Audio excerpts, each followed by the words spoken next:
I'm Amira Sane, and today we're talking about which social media platform is right for you. Just in researching this video, I thought I knew every single social media platform that existed, and I was proved wrong in less than 1 second. So today I'll only tap into the social media platforms that we've all heard of and probably use most often, and most importantly, where your customers and clients already live. Now, what I do want you to know is that there's tons of choices. You might truly believe that the only choice you have is Facebook or LinkedIn, and it's just not true. Your clients live everywhere, and just like you and I, after 5, they're unplugging LinkedIn and they're heading over to TikTok, Instagram, Snapchat, and everything in between. But just to give you an idea, and just in case you were thinking that the world of social media is oversaturated, Facebook alone has over 1.8 billion active users. Instagram has 1.2 billion. Pinterest, 459 million people tune in every day to pin their favorite recipes, their favorite looks, and their dream homes. Twitter has 52 million active users each day. Are you getting what I'm selling here? What I'm telling you is that there is room in this ocean for you. Don't give up, don't make excuses, and you aren't the first person with this idea, and you definitely won't be the last. What I do want you to be is the person who is always paying attention to what's on the horizon, what's up next, what's new now next, and how you can make it your own. Because that's the difference between your brand being mediocre and your brand being over the top.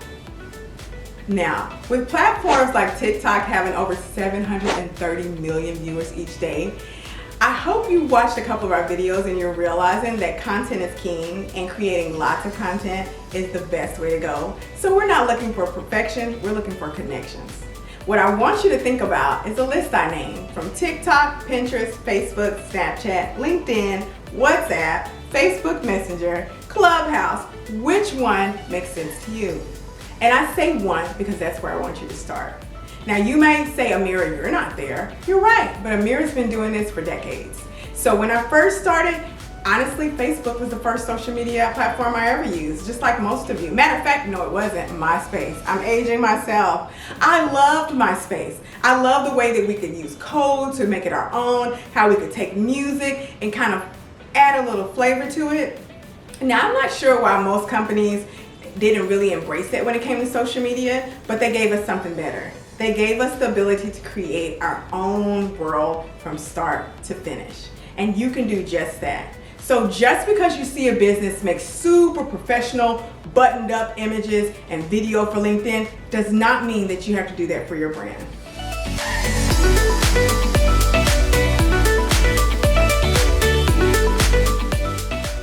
As a matter of fact, I go and bet that most of the people who are looking for certain businesses are looking for that wow factor. They're looking for that that one thing that really makes your brand stand out. And the only way you're gonna find it and help them find it and meet it and see where you live is to find the platform that really makes sense for you and your brand. Now, I'm gonna use Facebook as an example simply because most people in this world have a Facebook page, especially here in the great US of A. So starting with Facebook, you wanna remember that the bulk of the people who are tuning into your content are over 35. I want you to know that because if your key audience is under 35, you have no business on Facebook. You have no business there selling your business. What you want to do is know where your people live. So 35 and under, I would say Instagram, and actually 35 probably to about 26, I would say Instagram. 24 and under, Snapchat, TikTok, and most certainly your tweens and teens are all living on TikTok and YouTube. Knowing those simple differentiators helps you understand where to spend your time. It will help you not get frustrated.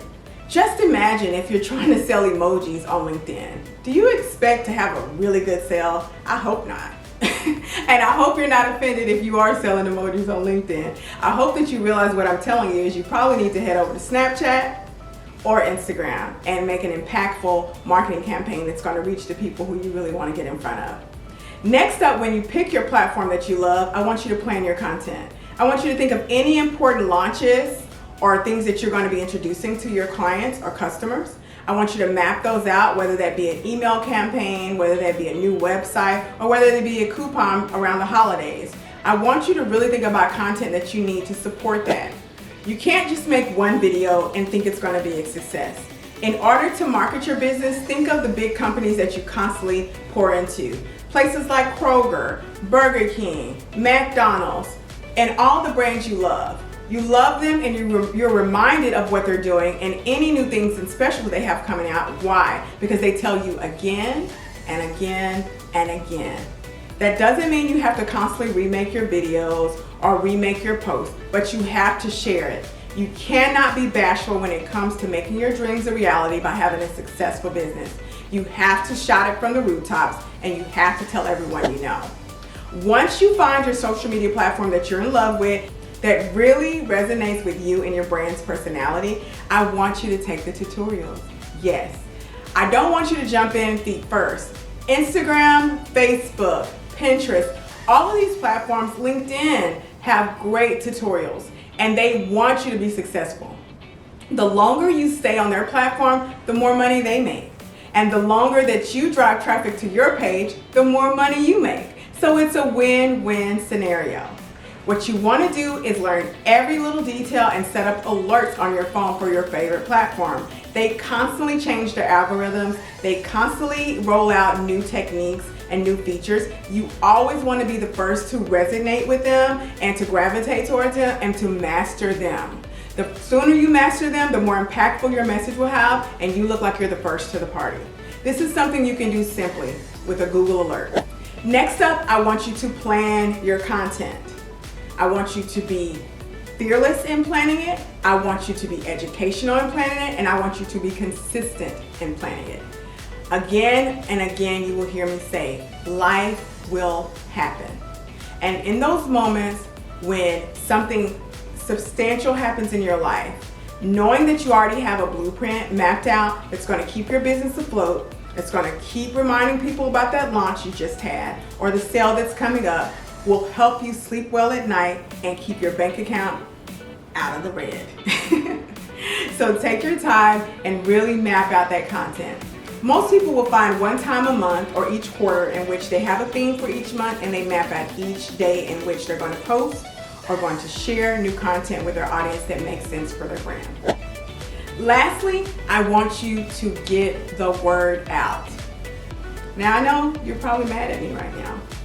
A lot of times you feel like you're annoying people, but you know and I know, having your own business means you have to toot your own horn. If you don't tell people what's on the horizon for you, what new creative things your company is coming out with, what specials you're having on that trusty oldie but goodie that everybody loves, how else will they know?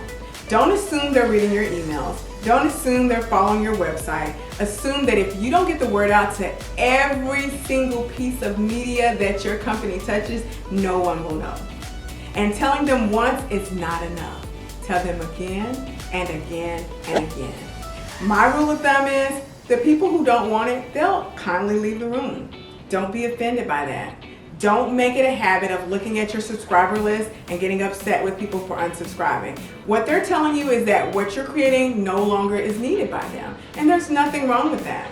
When I was pregnant, guess what I did? I wore maternity clothes.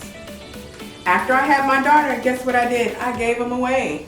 No longer did I need the coupons. No longer did I need the tips because I had passed that phase of my life. I want you to keep that in mind in your business. Oftentimes, we get a little bit upset with people in our life who we feel should support our business.